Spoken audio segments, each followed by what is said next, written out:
श्री शिवाय नमस्तुभ्यम। श्री पार्वती पतये नमः। प्रेम से बोलिए प्रथम पूज्य गणेश भगवान की जय, भगवान भोलेनाथ की जय, माँ पार्वती की जय। नमस्कार भक्तगण, आज हम श्रवण करेंगे सोमवार व्रत की पावन कथा का। मन में भगवान भोलेनाथ माँ पार्वती का स्मरण करते हुए आइए अब श्रवण करते हैं सोमवार व्रत की पावन कथा का। एक बार प्रेम से बोलिए भगवान भोलेनाथ की जय, माँ पार्वती की जय।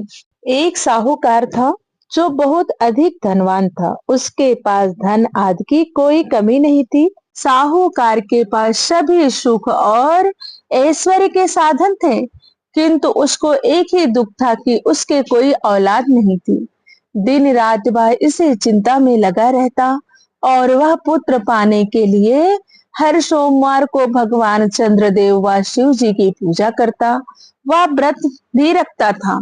साहूकार की भोलेनाथ के प्रति ऐसी भक्ति देखकर एक बार माँ पार्वती जी ने शिव जी से कहा, हे नाथ, यह साहूकार आपका अनन्य भक्त है और सदैव ही आपका व्रत और पूजन भक्ति भाव से किया करता है।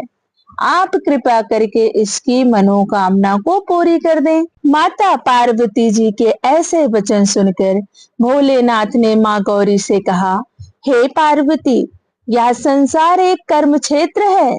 यहाँ जो भी जैसा कार्य करता है उसे वैसा ही फल मिलता है, अर्थात जैसा कार्य मनुष्य करता है वैसा ही परिणाम भोगता है। किंतु माता पार्वती आग्रह पूर्वक बोली, हे महादेव, यह आपका अनन्य भक्त है। यदि इसको कोई भी दुख है तो आपको उसे अवश्य दूर करना चाहिए। यदि आप अपने भक्तों की मनोकामनाएं पूरी नहीं करेंगे तो क्यों मनुष्य आपकी भक्ति सेवा व पूजन करेंगे। माता पार्वती जी के इस आग्रह को सुनकर शिव जी ने कहा, हे शिवे, इस साहूकार के कोई पुत्र नहीं है, इसी कारण यह दिन रात चिंतित व दुखी रहता है। इसके भाग्य में संतान न होने पर भी मैं इसे पुत्र प्राप्ति के लिए वरदान देता हूँ, किंतु इसका पुत्र केवल 12 वर्ष तक ही जीवित रह सकता है, इसके बाद वह मर जाएगा। इससे अधिक मैं इस साहूकार के लिए कुछ भी नहीं कर सकता। माता पार्वती और भोलेनाथ के द्वारा की गई इन बातों को साहूकार सुन रहा था। उसे यह सारी बातें सुनकर ना कोई खुशी हुई और ना ही कोई दुख। वह पूर्वत यानी उसी प्रकार शिव जी की पूजा व व्रत करता रहा। कुछ समय पश्चात साहूकार की पत्नी गर्भवती हो गई और 10वें महीने में उसने एक बहुत ही सुंदर पुत्र को जन्म दिया। साहूकार के घर में बहुत खुशियां मनाई गई, किंतु साहूकार ने अपने पुत्र की 12 वर्ष की उम्र जानकर कोई खुशी प्रकट नहीं की और इस संबंध में किसी को कोई भेद भी नहीं बतलाया। वह बालक धीरे धीरे बड़ा होने लगा। जब वह बालक 11 वर्ष का हो गया तो बालक की माता ने साहूकार से उसके विवाह के लिए कहा, लेकिन साहूकार को भगवान भोलेनाथ और माता पार्वती द्वारा कही गई वह बातें याद थी कि मेरे पुत्र की आयु सिर्फ 12 वर्ष है।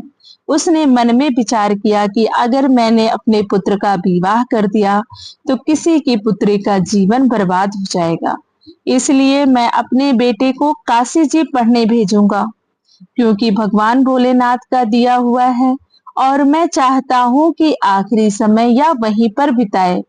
मन में ऐसा स्मरण करते हुए उसने अपनी पत्नी से कहा कि मैं अभी इसका विवाह नहीं करूंगा, मैं इसे काशी जी पढ़ने के लिए भेजूंगा। साहूकार ने अपने साले को बुलाकर कहा कि तुम इस बालक को काशी जी पढ़ने के लिए ले जाओ और इसे विधिवत शिक्षा ग्रहण कराओ। साहूकार ने उसको बहुत सा धन देकर कहा कि रास्ते में जहां कहीं भी ठहरो वहां यज्ञ और ब्राह्मणों को भोजन कराते जाना। इस प्रकार वह दोनों मामा भांजे रास्ते में यज्ञ करते, दान देते तथा ब्राह्मणों को भोजन कराते हुए जा रहे थे। रास्ते में एक शहर पड़ा। उस शहर में राजा की कन्या का विवाह था। एक अन्य राजा का लड़का बारात लेकर आया था, लेकिन वह एक आंख से काना था। लड़के के माता पिता को इस बात की चिंता थी कि कहीं काने वर को देखकर कन्या के माता पिता विवाह में किसी प्रकार की अड़चन न डाल दें। इसी कारण जब उन्होंने साहूकार के अति सुंदर बेटे को देखा तो उनके मन में विचार आया कि क्यों ना इस लड़के से विवाह का कार्य पूर्ण करा लिया जाए।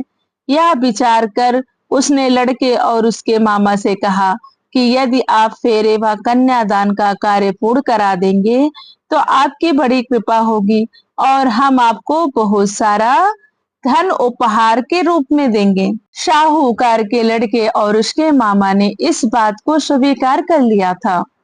विवाह का काम भली प्रकार से पूरा हो गया। जब वह लड़का जाने लगा तो उसने चुपके से राजकुमारी की चुनरी पर लिख दिया कि तेरा विवाह तो मेरे साथ हुआ है, लेकिन जिसके साथ तुझे भेजा जाएगा वह एक आंख से काना है। मैं काशी जी को जा रहा हूँ। राजकुमारी ने जब इस प्रकार लिखा पाया तो उन्होंने काने राजकुमार के साथ जाने से मना कर दिया और कहा कि यह मेरा पति नहीं है। मेरा विवाह जिसके साथ हुआ है वह काशी जी गया है। राजकुमारी के माता पिता ने यह सब जब सुना तो उसने अपनी कन्या को विदा करने से इनकार कर दिया। बारात वापस चली गई। उधर साहूकार का लड़का और उसका मामा काशी जी पहुंचे। वहां लड़के ने पढ़ना शुरू किया तथा अपना अतिरिक्त समय मामा भांजा यज्ञ दान आदि में व्यापित करने लगे। इस प्रकार कई महीने बीत गए। जब लड़के की उम्र 12 साल की हुई तो उस दिन लड़के के मामा ने यज्ञ का आयोजन कर रखा था। अचानक ही लड़के की तबीयत खराब हो गई। लड़के ने अपने मामा से बताया कि आज उसकी तबीयत नहीं ठीक है, तो लड़के के मामा ने कहा अंदर जाकर सो जाओ। लड़का अंदर जाकर सो गया। थोड़ी देर बाद लड़के के प्राण पखेरु उड़ गए। जब लड़के के मामा ने देखा कि वह मर गया है तो वह बहुत दुखी हुआ। उसने सोचा कि मैं पहले यज्ञ पूरा कर लूं, तब सोचूंगा कि मुझे क्या करना है। लड़के के मामा ने यज्ञ पूरा किया और फिर रोना प्रारंभ कर दिया। वह बहुत जोर जोर से रो रहा था। संयोगवश शिव जी और माता पार्वती उधर से जा रहे थे। पार्वती जी ने भगवान भोलेनाथ से कहा, हे नाथ, कोई दुखी व्यक्ति रो रहा है, उसके कष्टों को दूर कर दो। तब शिव जी और पार्वती जी वहां पहुंचे तो उन्होंने देखा कि वहां पर एक लड़का मरा पड़ा है। तब पार्वती जी देखते ही लड़के को पहचान गई और भगवान भोलेनाथ से उस लड़के के मरने का कारण पूछने लगी। बोली, हे भगवान, यह तो आपका दिया हुआ है, यह इतनी जल्दी कैसे मर सकता है।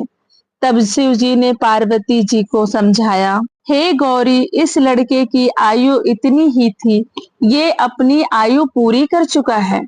तब पार्वती जी ने विनम्रता पूर्वक कहा, महाराज, कृपया करके आप इस लड़के को जीवित कर दीजिए, नहीं तो इसके माता पिता इसके वियोग में तड़प तड़प कर अपनी जान दे देंगे।